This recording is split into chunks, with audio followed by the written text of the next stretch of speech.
Hello guys, Tauseef biology world family में आप सभी का स्वागत है। आज हम पढ़ने वाले हैं प्लांट फिजियोलॉजी का बहुत ही इंपॉर्टेंट चैप्टर जिसका नाम है प्लांट ग्रोथ एंड डेवलपमेंट। तो जो हमारे चैनल पर नए हो या जिन्होंने अभी तक हमारे चैनल को सब्सक्राइब नहीं किया है वो हमारे चैनल को सब्सक्राइब करके बेल आइकन को प्रेस करते ताकि हर एक नई वीडियो की नोटिफिकेशन आप तक पहुँच सके। तो चलिए पढ़ना स्टार्ट करते हैं। प्लांट ग्रोथ रेगुलेटर जैसे हमारी बॉडी में केमिकल मैसेंजर के रूप में हार्मोन्स इस्तेमाल होते हैं, उसी तरीके से प्लांट में केमिकल मैसेंजर के रूप में कुछ केमिकल इन्वॉल्व होते हैं। उन केमिकल्स को जिनकी स्ट्रक्चर सिंपल होती है लेकिन बहुत ही ज़्यादा केमिकल कंपोजिशन इनकी बहुत ही ज़्यादा डाइवर्स होती है, उन केमिकल्स को फाइटो हार्मोन्स, प्लांट हार्मोन्स या प्लांट ग्रोथ रेगुलेटर कहते हैं।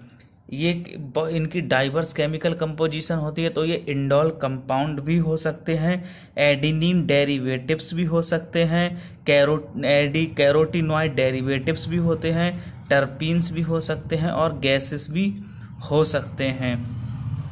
प्लांट ग्रोथ रेगुलेटर को दो ग्रुप में डिवाइड किया गया है, ब्रॉडली दो ग्रुप में डिवाइड किया गया है। उनके फंक्शन के आधार पर लिविंग प्लांट बॉडी में प्लांट ग्रोथ को उनके फंक्शन के आधार पर दो ग्रुप में डिवाइड किया गया है। एक वो जो प्लांट की ग्रोथ को बढ़ाते हैं, एक देखिए प्लांट ग्रोथ रेगुलेटर, इन्हें दो ब्रॉड कैटेगरी में डिवाइड किया गया है। दो ब्रॉड कैटेगरी में इन्हें डिवाइड किया गया है, ये दो ग्रुप में इन्हें बांटा गया है। एक वो जो ग्रोथ प्रोमोटिंग होते हैं, एक वो जो ग्रोथ प्रोमोटिंग होते हैं, ग्रोथ प्रोमोटिंग, और दूसरे वो जो ग्रोथ इनहिबिटिंग होते हैं। जो प्लांट ग्रोथ रेगुलेटर जिसे शॉर्ट में कहते हैं पीजीआर, जो प्लांट ग्रोथ रेगुलेटर ग्रोथ को इंक्रीज करते हैं या ग्रोथ को प्रोमोट करते हैं, उन्हें कहते हैं ग्रोथ प्रोमोटिंग, और जो ग्रोथ को इनहिबिट करते हैं उन्हें कहते हैं growth inhibiting plant growth promoting plant growth regulator और growth inhibiting plant growth regulator. Growth promoting में कौन कौन से प्लांट ग्रोथ रेगुलेटर आते हैं, जैसे कि ऑक्सिन, जिबरेलिन एंड एप्साइटोकाइनिन। जबकि ग्रोथ इनहिबिटिंग में आते हैं इथाइलिन एंड एब्सिसिक एसिड। लेकिन इथाइलिन में ग्रोथ प्रोमोटिंग की भी प्रॉपर्टी होती है और ग्रोथ इनहिबिटिंग की भी प्रॉपर्टी होती है। लेकिन जो ग्रोथ प्रोमोटिंग की प्रॉपर्टी है वो थोड़ी कम होती है, ग्रोथ इनहिबिटिंग की प्रॉपर्टी थोड़ी ज़्यादा होती है। इसीलिए मेनली इथाइलिन को ग्रोथ इनहिबिटर ही मानते हैं। Discovery of plant growth regulator. देखिए प्लांट ग्रोथ रेगुलेटर की डिस्कवरी कैसे हुई। अगर हम प्लांट ग्रोथ रेगुलेटर की डिस्कवरी की बात करें, प्लांट ग्रोथ रेगुलेटर की डिस्कवरी, तो इन सभी की डिस्कवरी बाय चांस हुई है। कोई मतलब ऐसा इंटेंस नहीं था, सभी प्लांट ग्रोथ रेगुलेटर की डिस्कवरी बाय चांस हो गई। ठीक है, प्लांट ग्रोथ रेगुलेटर की डिस्कवरी, सभी प्लांट ग्रोथ रेगुलेटर की डिस्कवरी बाय चांस हुई है। देखिए पहले पढ़ते हैं हम ऑक्सिन के बारे में। ठीक है, ऑक्सिन, आइए देखिए पहले शुरू करते हैं plant growth regulator characteristic. Plant growth regulator PGR are simple small molecule of diverse chemical composition. Plant growth regulator simple small molecule होते हैं डाइवर्स केमिकल कंपोजिशन के। They could be indole compound, जैसे कि इंडोल 3 एसिटिक एसिड जिसे short में कहेंगे IAA, और adenine derivatives. Adenine क्या है, एक प्यूरिन्स है, तो ये क्या होगा N6 फॉरफ्यूराइल प्यूरिन्स जिसे कहते हैं काइनेटिन। दूसरा डेरिवेटिव ऑफ कैरोटीनॉइड्स, इसका एग्जांपल है abscisic acid ABA। Terpenes, terpenes कौन होते हैं? एग्जाम्पल है जिबरेलिक एसिड, जैसे कि Ga3। गैसेस, जैसे कि गैसेस में पीजीआर का एग्जाम्पल है ethylene C2H4। Plant growth regulator are variously described as plant growth substance, plant hormones और phytohormones in literature. The PGR can be broadly divided into two groups based on their function in a living plant body. On one group of PGR involved in growth promoting activities such as cell division, cell enlargement। कौन कौन सी involve in growth promoting activities? कौन, जैसे कि कौन कौन सी growth promoting activities? Cell division, cell enlargement, pattern formation, tropic growth, flowering, fruiting, seed formation. These are also called plant growth promoter. Plant growth promoter में आते हैं auxin, gibberellin and cytokinin. The PGR of the other group play an important role in plant response to wound and stress of biotic and abiotic origin. They are also involved in various growth inhibiting activities जैसे कि such as dormancy and abscission। PGR abscisic acid belong to this group। मतलब dormancy या abscisic acid या जो करते हैं वो होते हैं ग्रोथ इनहिबिटिंग, और इसका एग्जाम्पल कौन है? PGR, यानी कि उस PGR, वो PGR का एग्जाम्पल कौन है? Abscisic acid. Gaseous PGR ethylene could fit either of the group but largely an inhibitor of growth activities। मतलब कहा ना कि जो इथाइलिन होता है C2H4 ये प्रोमोटिंग भी होता है और इनहिबिटर भी, लेकिन इसका जो मेन फंक्शन होता है वो क्या होता है? Growth inhibiting. Discovery of plant growth regulator, देखिए interestingly the discovery of each of the 5 major group of PGR कैसी है? एक्सीडेंटल डिस्कवरी है, मतलब बाई चांस हुई है। ये all this start with the observation of Charles Darwin and his son Francis Darwin. मतलब ये जो बाई चांस डिस्कवरी पीजीआर की हुई, फिर ये डिस्कवरी होती ही चली गई। ये सभी डिस्कवरी शुरुआत की थी सबसे पहले चार्ल्स डार्विन और उनके सन फ्रांसिस डार्विन ने, जो क्या देख रहे थे? देखिए चार्ल्स डार्विन और उनके सन थे फ्रांसिस डार्विन, जो कैनरी ग्रास के टिप कैनरी ग्रास के कोलियोप्टाइल के टिप को देख रहे थे। कोलियोप्टाइल क्या होता है? देखिए एक एम्ब्रियो होता है, एम्ब्रियो जो होता है एम्ब्रियो, उसका जो ये जो पोर्शन होता है ये होता है कॉटिलिडॉन। कॉटिलिडॉन के ऊपर का जो पोर्शन होता है ये, इसे कहते हैं एपिकॉटिल, इसे कहते हैं हाइपोकॉटिल। तो जो एपिकॉटिल का ये जो हिस्सा होता है, ये जो इस पिलीम्यूल कहते हैं इसे, इस पिलीम्यूल को जो ढके होता है इसे कहते हैं कोलियोप्टाइल। कोलियोप्टाइल पाया जाता है मोनोकॉड सीड के एम्ब्रियो में, ठीक है, मोनोकॉड सीड के एम्ब्रियो में। Discovery of each of the 5 group of PGR have been accidental. All this started with the observation of Charles Darwin and his son Francis Darwin when they observed that coleoptile of canary grasses respond to unilateral illumination। देखिए जैसे ये था हमारा plant growth regulator PGR, ये इसका coleoptile का canary grass था, ये इसका कोलियोप्टाइल है। जब इस साइड से लाइट डाली जा रही थी एक साइड से, तो जिस साइड पर इधर लाइट पड़ रही थी तो इधर अंधेरा था, जिस साइड पर डार्कनेस थी, डार्क था, उस साइड पर ऑक्सीजन ज़्यादा मात्रा में बना। तो ये फिर इस तरफ जब ये ग्रोथ ज़्यादा हुई, ये ग्रोथ कम, तो ज़्यादा ग्रोथ वाली इस तरीके से कम ग्रोथ की तरफ इस तरीके से ऐसे मुड़ गई। ये ज़्यादा ग्रोथ वाली इस तरीके से कम ग्रोथ वाले की तरफ ऐसे इस तरीके से मुड़ गई। ये जो मुड़ापन था, ये इस तरीके से जो मुड़ गई थी, इसे कहा गया था क्योंकि लाइट की तरफ मुड़ गई थी। इस मूवमेंट को कहते हैं फोटोट्रोपिज्म। और इसके लिए रिस्पॉन्सिबल कौन था? ऑक्सिन। ऑक्सिन क्या होते हैं? Indole compound. फिर से देखिए, ये है हमारा कोलियोप्टाइल, ये था हमारा कोलियोप्टाइल, ये था कोलियोप्टाइल। एक तरफ से इस पर लाइट पड़ रही थी, जब लाइट पड़ी तो इधर थी लाइट, इधर था डार्कनेस। डार्कनेस में ज़्यादा मात्रा में बना ऑक्सीजन, जब इधर ऑक्सीजन बना तो इधर ग्रोथ ज़्यादा हुई। तो इस तरीके से कोलियोप्टाइल एक तरफ मुड़ गया।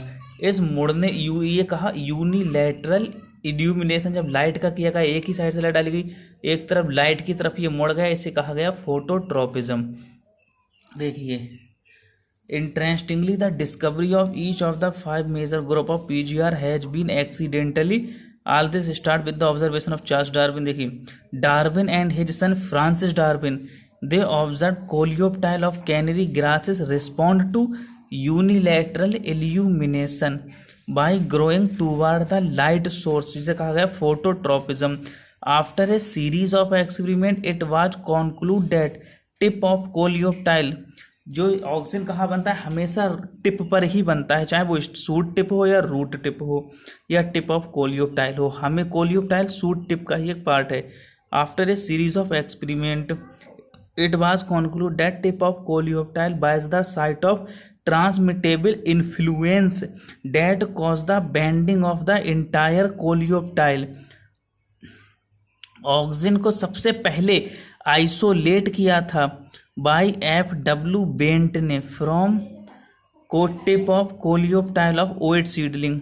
ऑक्सीजन को सबसे पहले जो आइसोलेट कर, देखिए ऑक्सीजन के सबसे पहले 3 बात लिखिए। देखिए, ये देखिए, हम लिखते हैं ऑक्सीजन के बारे में 3 पॉइंट हमें पढ़ने हैं 3 डिस्कवरी में। पहला, फ्रांस डार्विन और चार्ल्स डार्विन ने क्या कहा था, इसका सबसे पहले इन्होंने डिस्कवरी स्टार्ट कर दी थी, लेकिन ये मतलब सिर्फ कह पाए थे कि कुछ ऐसा है जो एक तरफ इसे मोड़ दे रहा है, उसे कहा गया ऑक्सीजन।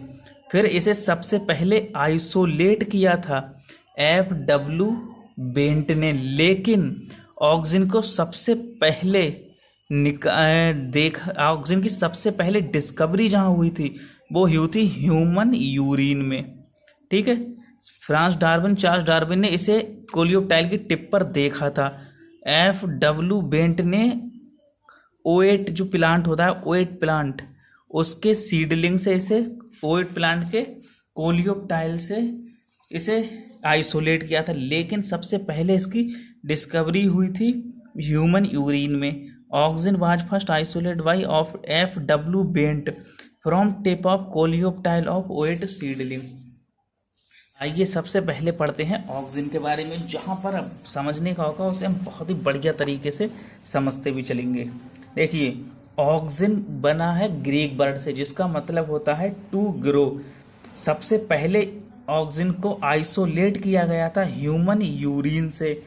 टर्म ऑक्सीजन उन सभी कंपाउंड के लिए अप्लाई किया जाता है, चाहे वो नेचुरल हो या सिंथेटिक हो, जो ग्रोथ रेगुलेटिंग एक्टिविटी शो करते हैं, उन सभी इंडोल कंपाउंड को। देखिए, the term oxygen is applied to the indole 3 acetic acid IAA, लेकिन and to other natural and synthetic compound having certain growth regulating properties. They are generally produced by the growing, कहा था ना, growing apex of stem and root, चाहे root का apex हो या चाहे root का एपेक्स हो या चाहे स्टेम का एपेक्स हो या रूट का एपेक्स हो, ये हमेशा उसके टिप पर ही बनते हैं, जहां से ये माइग्रेट कर जाते हैं। From where they migrate to the region of their action, और बने टिप पर अब जहां कहीं भी इन्हें काम करना होगा ये उसकी तरफ मूव कर जाएंगे।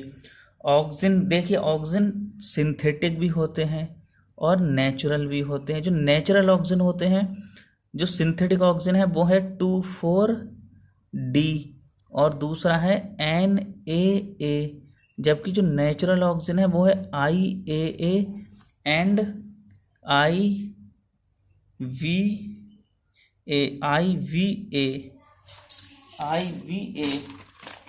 देखिए, नेचुरल ऑक्सीजन है IAA indole 3 acetic acid and IBA indole butyric acid, और जो सिंथेटिक ऑक्सीजन है वो है NaA naphthalene acetic acid and 2,4-D। 2,4-D का फुल फॉर्म है 2,4 डाइक्लोरोफिनॉक्सी एसिटिक।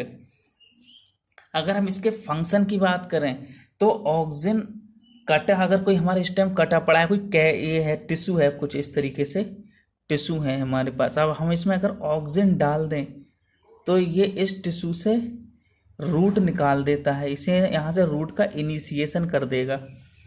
देखिए जब हम, ये हमारे पास कोई स्टेम पड़ा है, ठीक है, ये कोई स्टेम है, कोई एक इस तरीके से, अब हम इस पर अगर ऑक्सीजन छिड़काव कर दें तो इनमें इन स्टेम से रूट निकल आएंगी, ये स्टेम से रूट निकल आएंगी। और ये पाइन एप्पल में फ्लावरिंग को भी प्रोमोट करता है। ये पाइन एप्पल में फ्लावरिंग, ऑक्सीजन पाइन एप्पल में फ्लावरिंग को भी प्रोमोट करता है। देखिए जब कोई हमारा पेड़ होता है, नया नया पेड़ है, उस पर अभी फूल आए हैं और पत्तियां हैं, नई पत्तियां ही हैं बिल्कुल, तब हम उस पर ऑक्सीजन का छिड़काव कर देते हैं, जिससे अर्ली स्टेज पर लीफ का गिरना, फ्रूट का गिरना बंद हो जाता है। लेकिन जब वही लीफ मैच्योर हो जाती है, वही फ्रूट मैच्योर हो जाता है और बूढ़ा हो जाता है या फ्रूट पक जाता है, तो वहाँ से ऑक्सीजन ही उसे गिरा देता है। देखिए जब ये ऑक्सीजन जो होता है ये रूट स्टेम के टिप पर बनता है या रूट के टिप पर बनता है, तो ये क्या करता है, ये जो रूट के स्टेम के जो लेटरल साइड पर जो बड प्रेजेंट होती है, ये जो बड, इन बड को ग्रोथ को होने ही नहीं देता, इन्हें ऐसे रोक देता है बिल्कुल।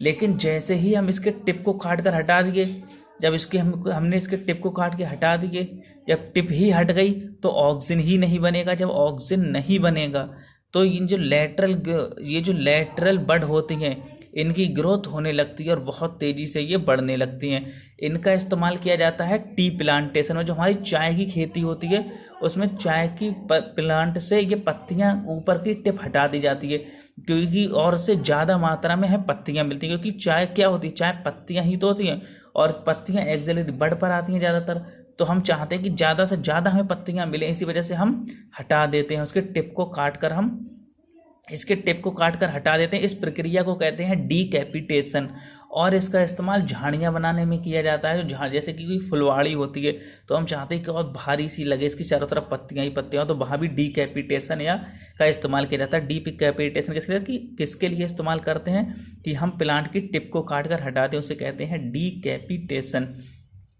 और ये दूसरा इस्तेमाल होता है इसका, ये बहुत ही अच्छा ऑक्सीजन एक बहुत ही अच्छा हर्बिसाइड है। ये तुम्हारा कोई गार्डन है, उसमें डाइकॉट बीड भी हैं और तुम्हारी मोनोकॉट फुलवाड़ी भी लगी हुई है, तो तुम चाहते हो कि तुम डाइकॉट बीड को काट के हटा दो, तुम्हारी बस मोनोकॉट फुलवाड़ी रह जाए। या फिर तुम ऐसी कोई इसमें छिड़काव कर दो कि तुम्हारी के सब बीड निकल जाए और डाइकॉट फुलवाड़ी में, इस तुम्हारी मोनोकॉट फुलवाड़ी में से डाइकॉट जितनी भी बीड है वो सब निकल जाए, तुम्हारी फुलवाड़ी सही सलामत रह जाए।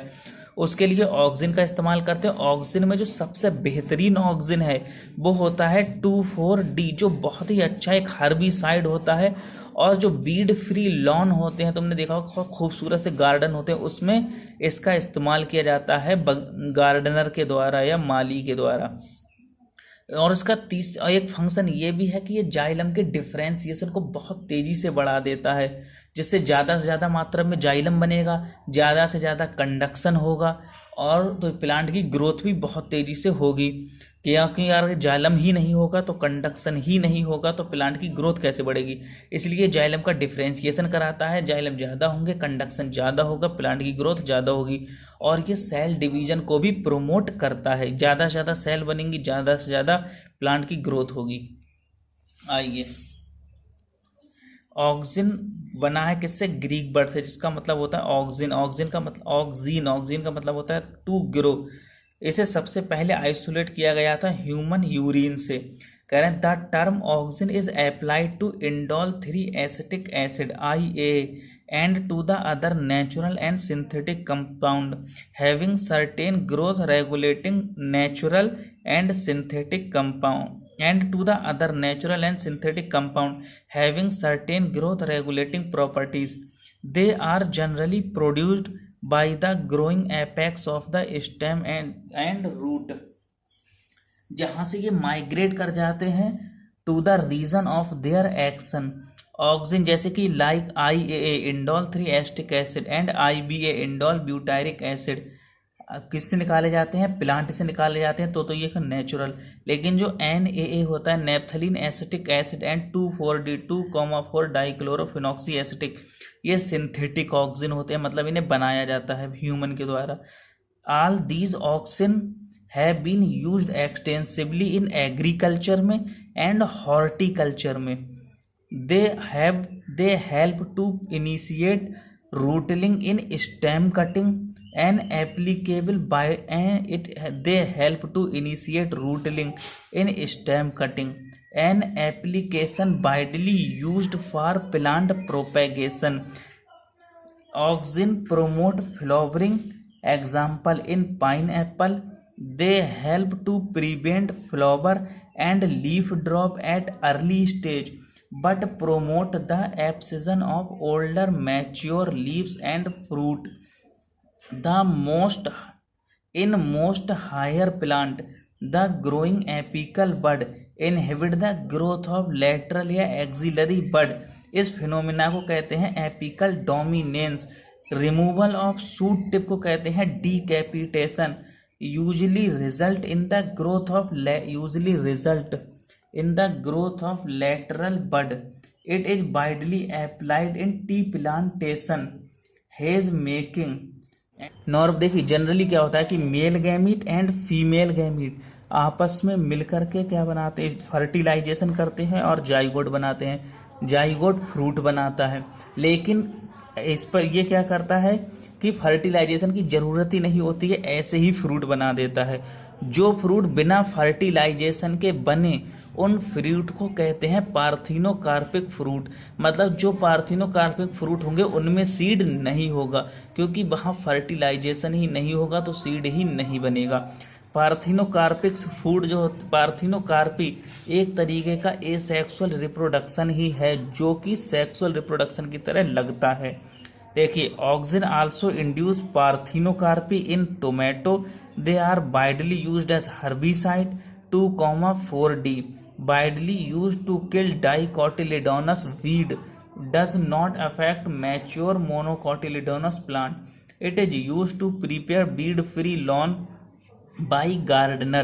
Auxin also control xylem differentiation and help in cell division. ये ऑक्सिन तो हो गया कंप्लीट। अब हम जिब्रेलिन, एब्सिसिक एसिड और साइटोकाइनिन, इथाइलिन पढ़ेंगे हम नेक्स्ट वीडियो में। तो गाइस वीडियो अगर पसंद आई हो तो वीडियो को लाइक करें, अपने दोस्तों के साथ शेयर करें, चैनल को सब्सक्राइब करना ना भूलें और बेल आइकन को प्रेस कर दें ताकि हर एक नई वीडियो की नोटिफिकेशन आप तक पहुंच जाए। गाइस इस ऑक्सिन की PDF आपको डिस्क्रिप्शन बॉक्स में मिल जाएगी। Thank you guys.